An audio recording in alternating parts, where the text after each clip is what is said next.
Welcome to the fastest daf in town. Today we'll Masechta Chulin daf Mem Vav. We're going to begin on Mem Hey Amud Beis, about 6 lines from the bottom.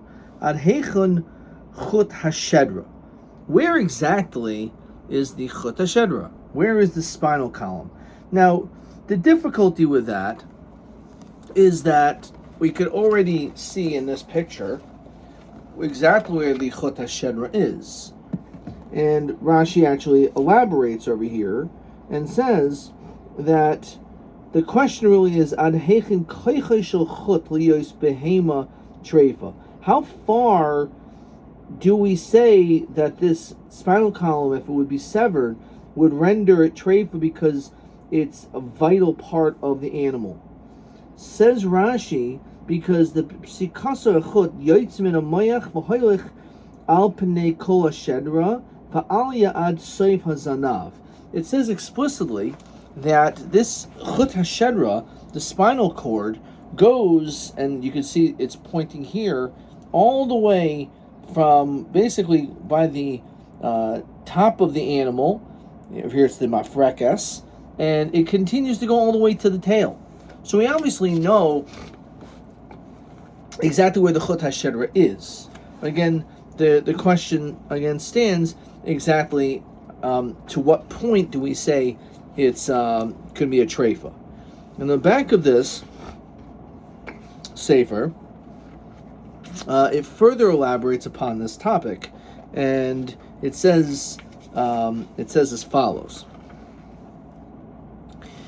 the spinal cord extends from the brain to the tail of the animal, encased by the cholyos, the vertebrae of the shedra, of the spinal column. Rashi explains, as we just said, that when the spinal cord reaches the area above the thighs, well, we're going to actually see this in the answer. The answer is going to be, let's just, before we go too far in this English, let's just read what it says in the Gemara. So the answer that the Gemara says is Rabbi Yehuda Amar Shmuel ad bein haparashis, until it branches out, which is by the thigh. So as Rashi says, the thigh is where in that area. So when the spinal cord reaches the area above the thighs, it goes to each of its legs. It branches out. That's what it means. And then there's this middle cord that goes further, and it branches, and then it goes to another, a third column, if you will, that goes and branches out side by side. So there's these multiple branchings out of the chut hashedra. So he says, Rashi explains that when the spinal cord reaches the area above the thighs, it sends off 2 branches, which are really nerves, 1 branch to each leg. The cord then continues further down the spinal column, and again sends off 2 branches, 1 on each leg. The cord proceeds further back and once again gives off a branch to each leg. Finally, the cord extends to the tail of the animal, sending off additional smaller branches along the way. These first 3 sets of branches are used by the Gemara to delineate the border of the spinal cord with regard to the halachos of trephos. So that's what we're getting at over here. Okay. So, with that said, let's keep on moving. So the Gemara says like this, and this is what the question is: when it branches out the second, third time, this Gemara is going to be asking exactly where. He also came to Rabbi Yehuda. He was in front of Rabbi Yehuda. So lichvi lemar ben aparishis heicha. Show me exactly where these branches out. So Amalei zil aisili gedi. Bring to me a kid goat. V'achvi lach, and I'll show you. So aisili gedi shmein. Brought him a fatty one. Amalei bliyatfei v'lo yadiyeh. It says Rashi ve'etzem shelbuka de'itma doiche kabasar. So basically, it's hard to be able to know exactly where this is. So Aisili Kochosh, because it was fatty, it was hard for him to be able to really see where it was. So he brought him a thinner one. So Armalei Bolit and Tfei, it's too thin, V'lo So it's almost like Goldilocks. It's too big, it's too small. Armalei Ta Agmar Gemara, go and let me just tell you the basic tradition, Chacham and Shmuel, the ad achas treifa. If it reaches to the place the first time where it branches off, then it's treifa. Shlishis, if it's so far back, it's the third time it branches off that there's an issue, then ksher shniya enudia. The middle one, where it branches off the second time, that is not so sure about. So Rav Huna, Rav Yeshua. So again, first one, which means it's closer to the front of the animal, so then it's an issue. Third, not. Middle, I don't know. So, ad viad b'chal o dilma ad v'lo ad b'chlal. Is he including, when he says up until, does it include that point? When he says up until the first, does it include the first also, or is it before it? Ad viad b'chal or ad v'lo ad b'chlal. Boy Rav Papa, name time so ad v'lo b'chlal, that we don't include it, the thing itself. So pi parsha mahu. Is the chut shedra at the junction of the first set of the branches subject to treifa? If in fact we do say it's inclusive, to parshat mamahu, the branches themselves that are severed, what's the din? So tashma hafrasha tidoin kibasar. It says that the branches themselves have the same status as basar. My love, parsha rishon v'shniya. It's referring to the first and second one. Lo shlishis. Maybe it's referring to the third one, and maybe it's not. It's not that. It says Rashi, my law pitzel rishon mi'afagav dechut shal chareha dayin b'chal treifus, etc. So you say no, it's referring to the third one. But oifa, regarding a bird, what do we deal with when it comes to its chut hashedra? When it comes to the spinal column of a bird. So Rav Yanai Oimer Lamatamin Hagafayim, from below the wings, ad ben Hagafayim, until between the wings. So let's take a look over here at some more pictures. So over here we have a bird, and we can see its chut hashedra over here. Right, we can see it has the chut hashedra over here, and it goes all the way down. So it says until the, depending on Shitas Rashi, the Ashri. So you could see that he says this is where it's referring to the wing, which is right here, or it's referring to the scapula, which is over here. So there's different opinions exactly where this is, where we say it's a treifa up until that point. Again, you can see the chut, and over here you have the scapula, you have the chut hashedra, which is this part of the bird, and then you have the scapula, the gaf, which is right here. So these are just different parts of the bird, and that again is depending on the dinim of when it becomes a treif until that point. Just want to also read one more piece in the back. He says like this: the wings of a bird are attached to the body at the top of the chest cavity, opposite the bottom of the bird's long neck. The large convex head of the humerus, the largest of the wing bones, enters into the body at that point. The wings contain three sections. The first, which contains the humerus, extends along the back of the bird toward the tail. The distal extremity of the humerus is the rearmost point of the wings. For the next section extends forward toward the head of the bird. This section contains two bones, the radius and the ulna. The final and smallest section of the wings extends once again toward the rear and contains many small bones. So Rabbi Yanai's view, which we just quoted, that the spinal cord extends until below the wings, is subject to two interpretations by Tosfos, Ayin, Sham. Okay. Anyway, so that's a little bit of that. Okay, let's keep on moving. Now, Omer Ula, Havi Kamina the Ben Pazi, so it's in front of Ben Pazi, the Isol Kamei Oifa, so there was a bird, Ubadek Ad Ben Agafayim, which seems like the shita of Reish Lakish. The Shalchle the Benesiya become Ozil. He didn't know if the reason why he didn't have to examine it anymore, or he just wanted to show kavod to the nasi. So if we look in Rashi over here, pretty far down actually, it says fine.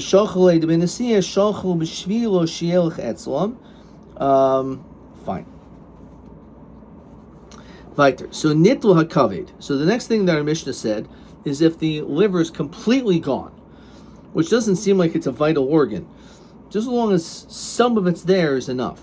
Doesn't even mention how much, even any apparently. And if it's remaining, it's okay. Even though it's not kazayas. It's only if there's a kazayas left, not just a small amount. So Rabbi Yosef lo kasha, Rabbi Chia, Rabbi Shimon bar Rebbe. It's a machlokus. Ki had Rabbi Chia zarikla, because Rabbi Chia, he would take the liver and he would throw it. It says Rashi, shoni shtayir ba kazayis min hakaved, diksaver tarfa. Rabbi Shimon, on the other hand, bar Rebbe, matbula, he would dip with it. He would, so Rashi says oichla, he would eat it. So basically, the idea is that why was it that Rav Chia threw it out? The reason why is because he threw it out as he thought it wasn't a vital organ and didn't provide much nutrients anyway, so he just tossed it.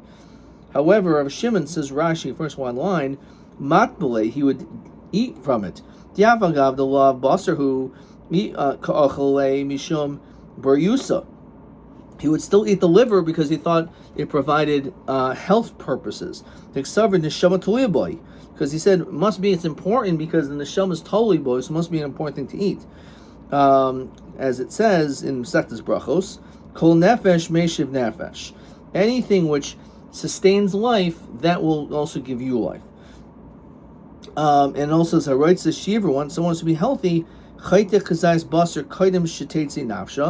you should, as we saw this before, you should cut some of the meat before the animal dies, right after the shechita, even though akum would be still considered to be ever menachai, but we're allowed to do it because it was already shechted. Hilkach im lo nishtar kazayis halos arucha shiasi b'yarpa terefa. Okay, so anyway, so that's the answer. V'stimanech hashirin mekamsen.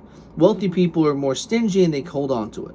Ahu pulmusa, the also pulmudisa. So there were these soldiers that went to Pumadisa. Arku Rabba Rav Yosef. So Rabba and Rav Yosef ran away. Pagbahu Rav Zer, they encountered Rav Zer. So Amalahu are Arukoi, those who run away, Kazayasham Rabba Makamara. You said that we said that it has to be a kazayas, it's not just that there should be a kazayas left of the kaved, it has to be by the gallbladder, in that same place. In the place in which there is life. Which there's a couple of interpretations what that's referring to. So one says that's referring to the kidneys. That is devuka tachas hakloyos, that it should be attached near by the kidneys. Maslo shnachrina b'yoseres hakaved, which is the diaphragm. So there's these two different opinions where it should be. Okay. So it's not just the kazayas, so the kaved, it has to be also the right place. Amra Papa Hilkach be'inan kazayas b'makamara be'inan kazayas b'makam shahayachaya. We see this from Papa all over the times. He always is like the machriya. He always says, "Oh, you say this, so therefore we should do both." So it should be in the vital area, and also has to be the place where there is by the gallbladder. All right. So Bani Rab Yirmiyah mislakate mahu.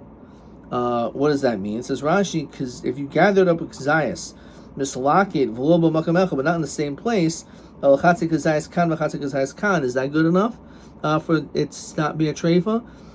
For that matter, kuritsua mahu. If let's say it's like a strip, even though it's a kazayas, but it's not like in the normal fashion, it's just stripped out. Is that good? So Moy Ravashi kazayas mi roided mahu teku. Unless it was flattened out, what's the din? So all these cases is a teku. Ba'mine Rav Zeira Ravami ni daldala kaved. Let's say the liver was detached, umaora b'tarfasa, and it was attached to the diaphragm. Mahu. So Malay dildulze in yodea mahu. This case of it being detached, I don't know. Makamara ha'ika, because it is by the gallbladder.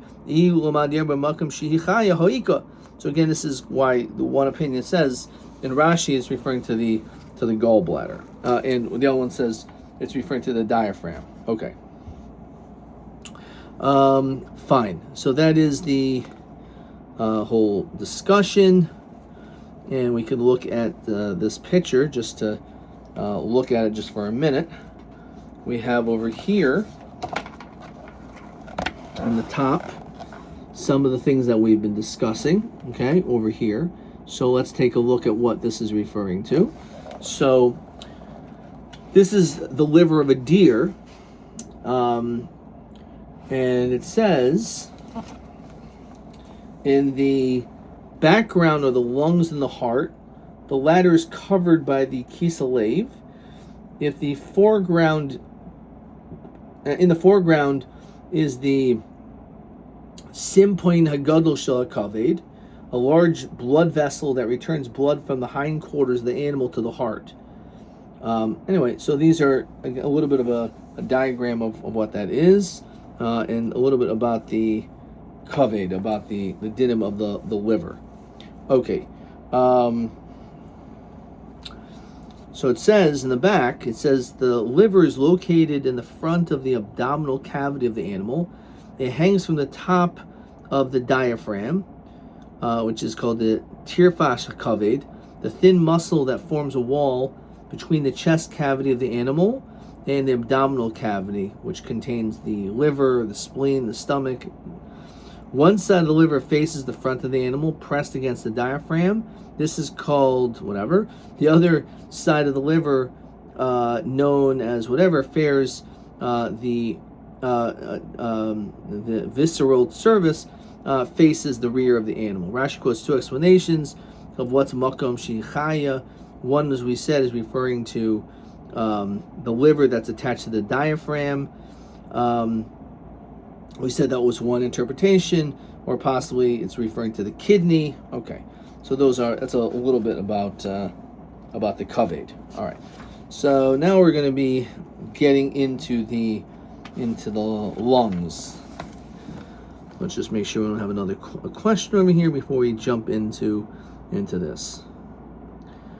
Fine. So let's look at question TA14.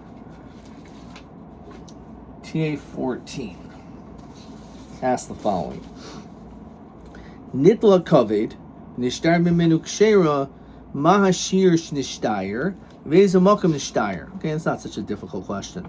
So it's a machlokus if it has to be kazayas remaining or even a koshahu, and the machlokus in the Gemara is also if it's the makam mara, if the liver must be in the junction with the gallbladder, or makam shahiyachaya, that it needs to be a place where it has vitality, which we said is by the diaphragm or to the next to the kidney. Okay, so that's what that's referring to. Okay, let's now look at a picture of a lung. So we're going to be spending a decent amount of time going through the reya, right? And if there's any sirchais, if there's anything wrong with this, if there's a puncture, we're very strict when it comes to the lung. Okay, so we're going to be delving into that now. We'll just read, as there's a lot here. Let me just share one thought. Of the numerous types of trephus discussed, none approaches a puncture in the lungs in either practical or theoretical significance. An overwhelming majority of the animals declared treifa are afflicted with some form of this condition. Indeed, statistically, more American beef cattle die of respiratory diseases than all other diseases. which is a pretty fascinating statement. Actually quotes some studies. Therefore, the lung is of every slaughtered animal must be checked for all the various conditions that might ultimately lead to a hole in the lungs. Complementing the practical significance of the lungs is a tremendous body of theoretical knowledge that deals with the various symptoms that may be found in the lungs. Many scholarly volumes have been penned that are devoted to the traphus of the lungs. So it's obviously a tremendous amount of material that delving into this. The dinam of traphus is extremely complicated, but we're going to try our best to go through this as well as we possibly can. Okay, so Hareya Shenikva. So if you have a lung which has a hole, so Rabbi Shmuel, Rav Asi, they say karma ilah, the outer membrane, v'yarmela karma tata, and some say it's referring to the inner membrane. So let's just see if we can find a picture that demonstrates what we're talking about over here. So in a moment I'm going to show you a bubble formed as a result of an internal puncture in the lower membrane, which you can see in this picture right here. This is what's called the karma ilah, the upper membrane, which is the top picture right there. Okay, so you can see that this is the upper membrane of a deer, I believe it is. Okay, so that's one important picture. Let's see if there's something else we want to look at. That was the kaved. Okay, so let's keep looking over here. Okay. All right. So it's either the outer or the inner membrane. Omer Rav Yosef, Rabbi Yomi, Omer Rav Nachman. The simanech, to remember this, is kisuna durda demancha bereya, that there's a redness by the lower membrane. Okay. So apparently that's a nice way to remember this. All right, let's keep on moving. So pshita, it's simple. I inkiv Allah. If the outer membrane is punctured, v'lo inkiv tata, but not the inner one. So tata megan, the inner one is going to protect it, and therefore it's still going to be kosher, even though the outer one is punctured. As long as the inner, which is also the karma ilah, is called the upper. But we're going to call it the outer, right? So it's really the upper, okay, the upper membrane. But if the upper membrane is intact, so then we don't. Let me say it again. I inkiv ilah. If the outer upper membrane has a hole, lo inkiv tatav, not the bottom one, which is the inner one, then tatav megan. The inner one's going to protect it, so it'll be kosher. If you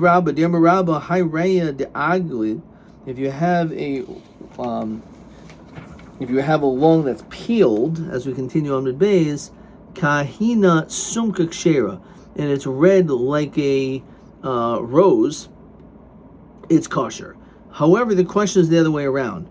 Inkiv tata, if the inner bottom one, if you will, membrane has a hole, though inkiv ilah, but not the upper top one, megan or megan, will it protect the lung or not? So again, that's the question. So pligi b'ravacha b'ravina, chadam or megan, chadam or megan.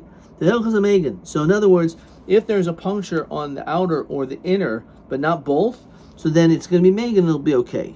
Rav Yosef, Rav Yosef, hi reya de avsha. If let's say you have a lung that is making some noise. When you inflate it. So let's say when you inflate it, you're able to know where that sound is coming from, which means there could be a puncture there. So what you should do is you should take some feathers or ruka or spit or gila or straw. So if it bubbles up. In other words, the air is escaping through the hole, then you know it's a treifa. V'ilo, if not, then ksher. Now, v'ilo yedinan heichav, so you know where the sound's coming from. Masinan mesichtala demeha pshuri. You should take some lukewarm water, and put it in there. However, b'chamimi, lo, you shouldn't use very hot water. The katsi, because it's going to shrivel up the lung. But kriri, lo, you should also not use cold water, demit tarshi, because it's going to harden the lung. El maisvina b'pshuri, rather you should bring, as I said, lukewarm water, v'netchina la, and inflate the lung. If you see it bubbling up, it's a treifa. Ilok shera. Tata inkiv, ilolo inkiv. We'll say the bottom one has a hole, but not the top one. Behind the avsha, so why is it making noise? Sounds like there's a puncture that's going straight through. No, zika debeni venihu. This is only the sound that comes in between the membranes. Okay. Ahini sumka diavish gildi simon. Gufa amarava hireya the iglid. If you have a lung in which is the iglid keidna sumka, it's very red, so we say kshera. Let's see if Rashi says anything here. So it's kosher. Yomi Rava Reya Shadima Miksasa Kshera. I thought he said that if the lung is partially red, only then it's kosher. But kula treifa. So what are you talking about? So Ravina Rava Miksasa my time. So why is it that if it's only partially red, that it's still kosher to the hadrabari? Because it will eventually heal. So kula nami hadrabari. What do you mean? It's going to eventually heal even if it's completely red too. So what's the difference? Milotanya, after all, did we not learn Vishar Shkatzim Ramasim? And when it comes to Shkatzim Ramasim, Achias Mehem Dam, until blood comes out of them. Says Rashi, Ketanim, Kigain Svardim, Vidaimilhem, Shratzim, which are comparable to them, Sha'oirin Rach, that their skin is soft, Chutz, Bishmaina Shratzim, Shisarin Kasha, excluding the Shmaina Shratzim, in which their hide is, their skin is hard. You're not chayiv for chayvul if you hit them mehem tipas dam until mamish blood comes out of them. Hadam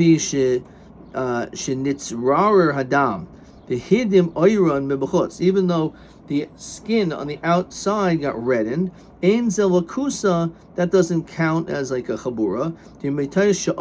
Because the skin is so thin, it becomes red very easily. And therefore also over here, it becomes red very easily by these lungs. Why would you consider that to matter as a whole? So why would it make any difference? So apparently that shouldn't matter. It should always be okay unless it's completely red. But miksasa shouldn't be a problem at all. So you can say, what are you talking about? How can you be comparing it to the Shmona Shiratzim, the Sanya Nitzra Hadam? Says Rashi, Vanessa b'makam echad. Let's say all the blood gathered to one place. The Hainu Ha'idim Ha'or Mebachutz. There's like it got red on the outside. Afal Pi Shula Yotza. No blood came out. The Karli Hasam Chabura Sheinu Chayzeres. Over there, it's called a chabura, which won't come back.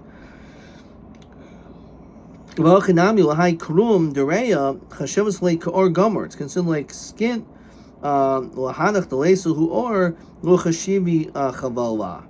Okay, so even though you didn't actually create a chabura,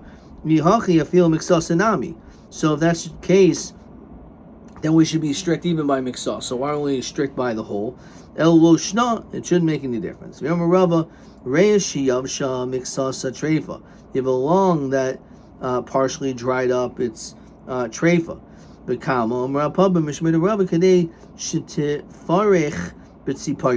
That if you would just touch it with a nail, that would crumble, that's already dried up. Come on, Rav Yosi ben Amishum, the Sanyu Ezuhi, Yavasha, what's considered a dry lung? Shim Tinakev, there's a hole, Tipas Dam, and nothing comes out of it, even though there's a hole, obviously it's all dried up.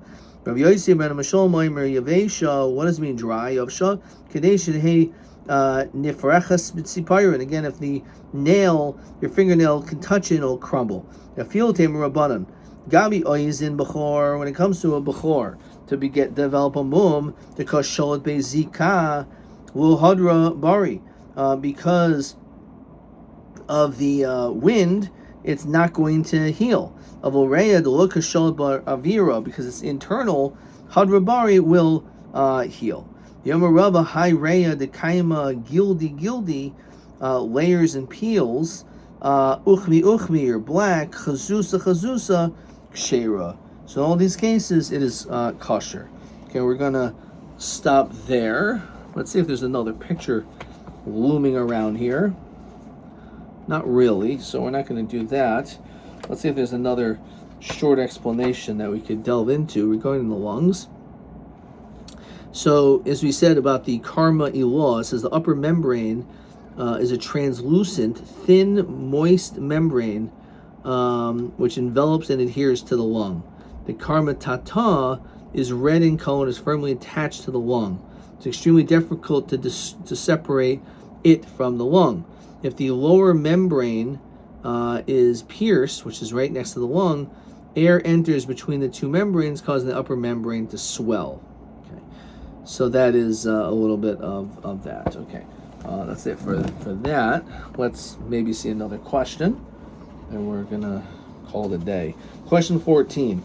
Reya shiyavsha miksasa treifa. Ma'u shir hayavashas. What do we call a dried up lung? It only gives one answer. Enough that if you touch it with your nail, the thing collapses and crumbles. Question 13. Nikubas hareya, I don't think I did this, the hole in the lung, the answer is b'shneim. So we saw above that in either way, it's going to be kosher. So you ask the question, Reya, let's see, yeah, so it's both of them. Okay, so a hole in the lungs, if is it referring to the krum elyon or the krum tachton, or both of them? So it says, Rav and Shmuel says, karma ilah v'yarmola karma tata. It could be the upper one, could be the bottom one. And he says, if there's a hole on the top one but not the bottom one will protect. And if the bottom one, there's a hole in the bottom one but not in the top one, it'll also protect. So therefore, the hole in the lung, im halacha zehu bekrum elyon u'batachna mishneim, so it's referring to both of them. Okay. T.A.